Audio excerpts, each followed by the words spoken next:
At hello mga ka-325 natin dyan, it's me again, 325 Years Vlog Lord Official. It's June 17, 2024, Idil Adha. At shoutout pala sa mga kapatid nating Muslim dyan.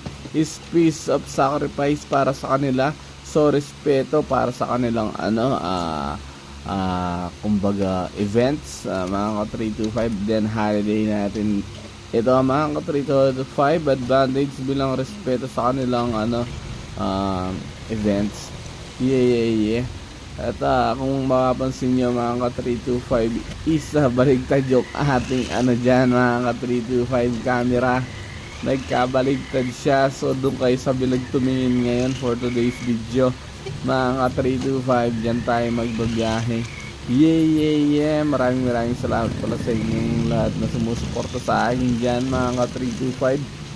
Malapit na ang June 22, 2024. So mamimigay na tayo ng mga t-shirt at sticker. At yung malaki yung point, syempre isa siyang mabibigyan t-shirt. Nakita nyo naman kung sino yun mga yan mga ka-325. And may record din ako kung sino yun. Yeah. At syempre magpapagigas tayo doon mga ka-325. Susubukan natin StreamYard. Yeah. At magdaka-race tayo at may mga mananalo ng prizes sa mga Gcash natin. Yeah, yun lang, ganun pa rin mga ka-325. Please dire-diretso pa rin yung pag-vlog natin dahil monetize tayo dito sa Reels mga ka-325. Sana is lagi nyo akong suportahan mga ka-325 sa lahat ng aking ginagawa at na-upload dahil kayo ang aking gasolina. Kaya ginagawa ko to kahit pa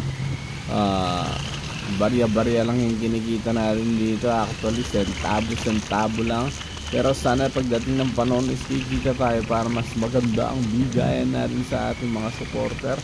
Yeah. At para matupad ang ating mga pangarap sa lahat ng ating mga ginagawa. Sabi nga is kunin natin sa tiyaga to. Huwag natin madaliin ang lahat ng bagay, diba? Sabi ko naman is lahat ng pangarap natin is hindi natin nakuha sa mabilisan, kunin natin sa mabagalan mga ka-325.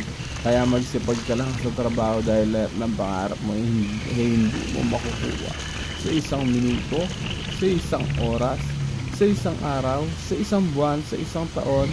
3 to 5 years from now mga ka-325 is dapat lagi tayo may mga resulta sa lahat ng ating mga ginagawa. So enjoy watching kahit baligtad yung ating camera for today's video. Maliit yung ating mga ka-325. Yeah yung video. Salamat, enjoy watching.